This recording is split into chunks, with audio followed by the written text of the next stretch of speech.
आपल्या घरासाठी आकर्षक दर्जेदार sliding windows, French folding windows, WC windows बसवायच्या तर मग यासाठी नाशिक मध्ये एकमेव आणि अद्वितीय असे एकच नाव, शिवाय एंटरप्राइजेस।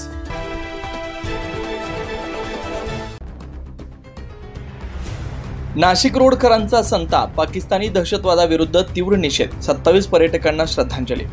पाकप्राय दहशतवादावर कठोर कारवाई व्हावी, शिवजन्मोत्सव समितीची मागणी। पहलगाम दहशतवादी हल्ल्यानंतर देशभरात संताप उसळत असताना 23 एप्रिल 2025 रोजी नाशिक रोड येथील शिवजन्मोत्सव समितीच्या वतीनं तीव्र निषेध आंदोलन आयोजित करण्यात आलं। छत्रपती शिवाजी महाराज पुतळा परिसरात आयोजित या आंदोलनात बळी पडलेल्या 27 पर्यटकांना भावपूर्ण श्रद्धांजली अर्पण करण्यात आली। आंदोलनादरम्यान कार्यकर्त्यांनी पाकिस्तानी ध्वज फडकवत पाकिस्तान मुर्दाबाद अशा जोरदार घोषणा दिल्या।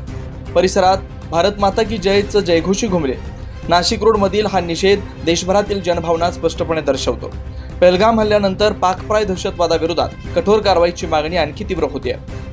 पाकिस्तान पुरस्कृत दहशतवाद्यांकडून जो भारतीय नागरिकांवर भ्याड हल्ला करण्यात आलेला आहे, त्यामध्ये जे कोणी भारतीय नागरिक या ठिकाणी मृत्युमुखी पडलेले आहे, निष्पाप भारतीय नागरिकांच्या ठिकाणी बळी गेलेला आहे, असे या नागरिकांना भावपूर्ण श्रद्धांजली अर्पण करण्याकरता शिवजन्मोत्सव सोहळा समितीच्या वतीने आम्ही कार्याध्यक्ष सुनील भाऊ सोनवणे यांच्या मार्गदर्शनाखाली या ठिकाणी आज हा भावपूर्ण श्रद्धांजली अर्पण करण्याचा कार्यक्रम या ठिकाणी आयोजित केलेला होता।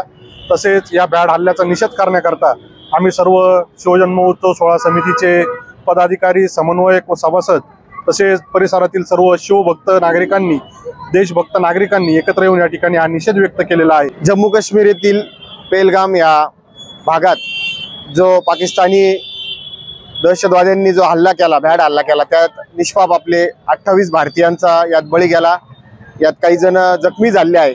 या भ्याड हल्ल्याचा आम्ही शिवजन्मोत्सव सोहळा समितीच्या वतीने या ठिकाणी जाहीर निषेध करतो।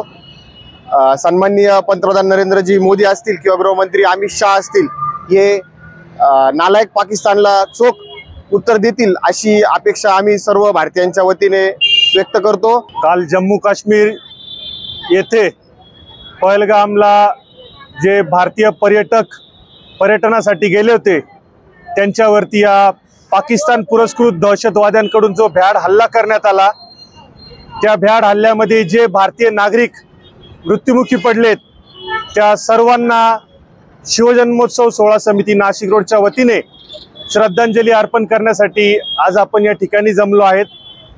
मी सर्व बांधवांना विनंती करेल, सर्वांनी श्रद्धांजलीसाठी 2 मिनिटं मौन धारण करायचं आहे आणि ईश्वराकडे प्रार्थना करेल त्यांच्या आत्म्यास चिरशांती लाभू दे।